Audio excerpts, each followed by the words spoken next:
নিঃস্বার্থ ভালোবাসায় কি অপরাধ? জিতু কামালের। Hi everyone, welcome back to my channel Anjana entertainer.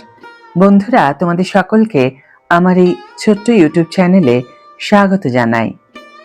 Ditipriya থেকে শিরিন, সহকর্মীকে সবসময় এগিয়ে রাখতেই ভালোবাসেন জিতু। অভিনেতার দিকে একাধিক অভিযোগ ধেয়ে এলেও খুব সন্তর্পণে সেই সমস্ত ঘটনাকে সামলেছেন তিনি। চিরদিনই তুমি যে আমার ধারাবাহিকে নিজের জনপ্রিয়তাকে পাশে রেখে ভালোবেসে এগিয়ে দিয়েছেন অন্যদের। এই নিঃস্বার্থ ভালোবাসায় কি অপরাধ? কিছুদিন আগেই অভিনেতা একটি পোস্ট করেছিলেন, যেখানে তিনি লিখেছেন, অতিরিক্ত কোনো কিছুই ভালো না। সবকিছু হয়ে গেলে তা তিক্ত হয়ে যায়।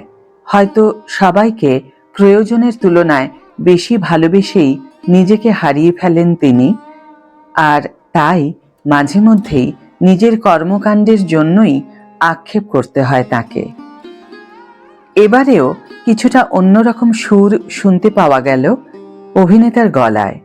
চিরদিনই তুমি যে আমার ধারাবাহিকের বর বেশে একটি ছবি পোস্ট করেছেন জিতু, যেখানে তাকে খুব চিন্তিত দেখতে লাগছে। কিন্তু হঠাৎ কেন অভিনেতার মন খারাপ তা স্পষ্ট হয়ে যায় নেপথ্যে থাকা কথাগুলো শুনলেই। ছবিটির সঙ্গে যে কণ্ঠ শুনতে পাওয়া যাচ্ছে সেটি আর কারো নয়, স্বয়ং জিতুর। তিনি বলছেন, বোকারা প্রেমে পড়ে, তারা কিছু না বুঝেই ভালোবাসে। তারা ভালোবাসে হৃদয় দিয়ে, যাকে ভালোবাসে তাকে হারাতে চায় না। তারা শুধু চায় ভালোবাসার মানুষ ভালো থাকুক। তারা ভালোবাসি বলতে দ্বিধাবোধ করে না।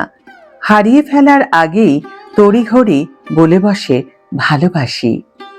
তারপর তারা বোকা বনে যায়। আমিও সেই বোকাদের দলে। ক্যাপশনেও তিনি লিখেছেন, বোকাদের দল শক্তিশালী, বোকাদের দল স্বার্থহীন, বোকাদের দল অগোছালো অমলিন। জিতুর পোস্ট দেখে বেশ বোঝাই যাচ্ছে তিনি বারবার মানুষকে ভালোবেসে যেভাবে আঘাত পেয়েছেন, তাতে মনে মনে ভীষণ কষ্ট পাচ্ছেন তিনি। বর্তমান সমাজে স্বার্থহীনভাবে ভালোবাসলে হয়তো এমনভাবেই কষ্ট পেতে হয়। বারবার আঘাত পেতে পেতে তিনি নিজেকে আগামী দিনে কি বদলাতে পারবেন, নাকি ভবিষ্যতেও এইভাবে সকলকে এগিয়ে রাখবেন নিজের থেকে? চিরদিনই তুমি যে আমার ধারাবাহিক ছেড়ে বেরিয়ে আসার সিদ্ধান্ত নেওয়ার পরেও শুধুমাত্র বাকিদের কথা ভেবেই তিনি থেকে গিয়েছিলেন ধারাবাহিকে। নতুন অপর্ণাকে সাহায্য করছেন সব রকমভাবে, এমনকি নিজের পাওয়া পুরস্কার তুলে দিয়েছেন সহ অভিনেত্রীর হাতে। এত কিছু করেও নিজের প্রাপ্য সম্মানটুকু কি পাবেন জিতু? এটাই এখন লাখ টাকার প্রশ্ন। আজকের ভিডিও এখানেই শেষ করছি বন্ধুরা।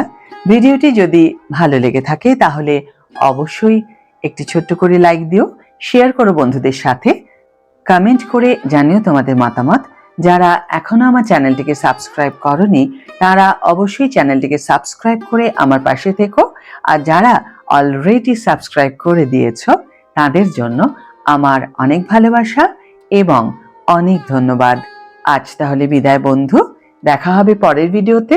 ভালো থেকো, সুস্থ থেকো, সঙ্গে থেকো।